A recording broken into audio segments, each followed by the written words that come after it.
Donc je prends mon téléphone, j'appelle une boîte et je savais même pas qui ils étaient. J'avais pas regardé. Et là, je m'aperçois que c'est une boîte de plus de 50 personnes à l'international. Donc je suis à deux doigts de raccrocher parce que moi, mon produit, il cible les personnes seules ou petite équipe, max 10 personnes.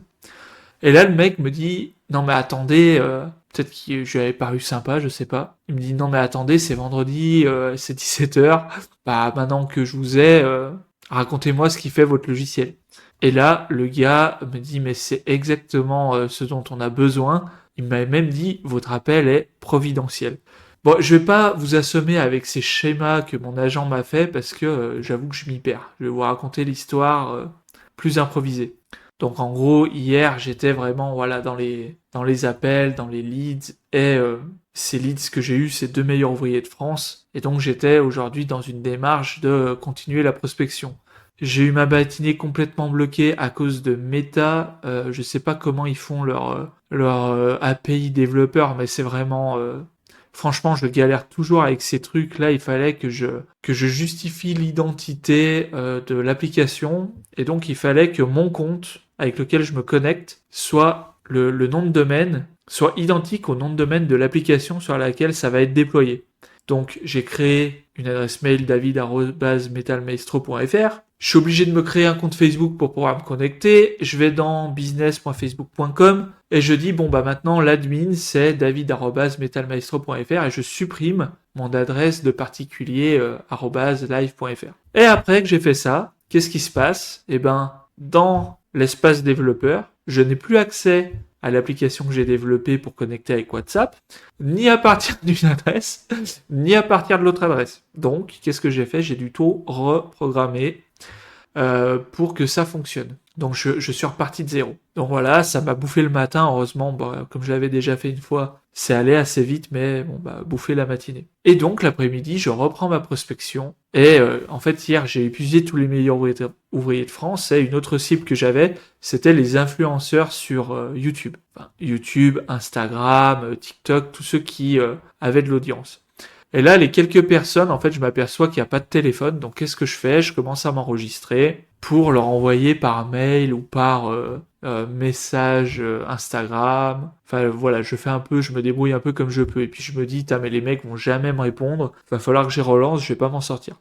Donc, je change de cible parce que dans mon document de prospection que je vous ai montré hier, qui est ici, en fait, j'ai plusieurs. Donc là, j'avais fait les meilleurs ouvriers de France. J'ai sauté quelque chose là. Ah voilà, j'ai fait les stars du digital et là j'attaque les artisans prestige. Et en fait, ce qui s'est passé, c'est que juste avant, je tombe sur un artisan coutelier. Alors je vais pas vous dire qui c'est, mais qui m'a envoyé chier, mais comme pas possible. Je pense qu'il était dans une mauvaise situation, malheureusement, il arrivait pas à vendre ses couteaux, il me dit qu'il prospectait et que ça le saoulait, je pense qu'il n'arrive pas à vendre et voilà, il était tendu et moi je l'appelais et je pense que c'est ça qui s'est passé dans sa tête.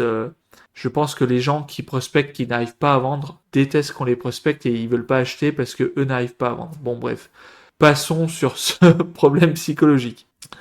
Et donc, voilà, c'est 17h, on est vendredi, moi j'ai encore une vidéo à faire, donc je me dis, bon, j'en ai marre, là, je prends le nom, j'appelle et je me renseigne pas sur l'entreprise. Et donc c'est pour ça que je tombe sur une boîte qui n'était pas dans ma cible. Et donc voilà, coup du sort, je tombe sur un mec qui est pro intelligence artificielle. En fait, je lui dis l'application, non mais vous êtes trop gros.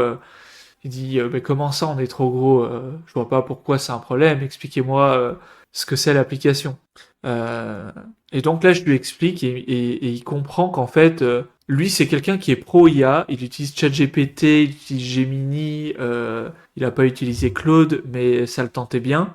Et en fait ce qui le gonfle c'est qu'il est toujours obligé de réexpliquer son contexte, c'est pas connecté au plan, il faut qu'il trouve les plans.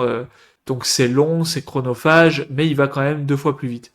Donc quand il comprend que je peux lui proposer une sorte de chat GPT, mais qui connaît parfaitement son entreprise et qui va pouvoir lui sortir les trucs en un rien de temps, bah là il me dit c'est exactement ce qu'il nous faut quoi. Et moi je fais et si les gens l'utilisent pas, c'est à cause de ça. Donc si on a vraiment une base de données de tout, enfin les gens dans son entreprise, bah tout le monde va être beaucoup plus productif. Et le mec était en train se monter le cerveau voilà, en live devant moi, et puis moi-même, j'étais en train de réaliser, bah ouais, en fait, ça pourrait très bien fonctionner.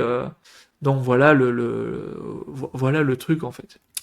Donc la conclusion, le truc contre-intuitif, c'est que j'ai failli pas appeler cette énorme boîte. Dans ma tête, c'était trop gros. C'était trop loin de mon client idéal. Et c'est justement cet appel-là qui potentiellement va tout changer. Et c'est vrai que on comprend bien que si j'arrive à rentrer dans une boîte où ils sont 50 et que je vends 50 licences, ou 30 parce que les mecs à la... Enfin, quoi que non, ça intéresse tout le monde. En fait, il faudrait que tout le monde joue le jeu. Donc si je vends 50 licences, allez, entre 50 et 100 euros la licence, bah, ça fait entre 3000 et 5000 euros par mois, et moi je peux déjà vivre, développer mon logiciel et avoir une belle vie, quoi. Donc vraiment, c'est vraiment top si j'arrive à travailler avec eux. Le vrai piège, c'est quand tu lances un SaaS, c'est pas de pas avoir de clients, c'est de décider qui sont tes clients avant de leur avoir parlé. 9 appels en 2 jours, 5 leads, prochaine étape, la démo.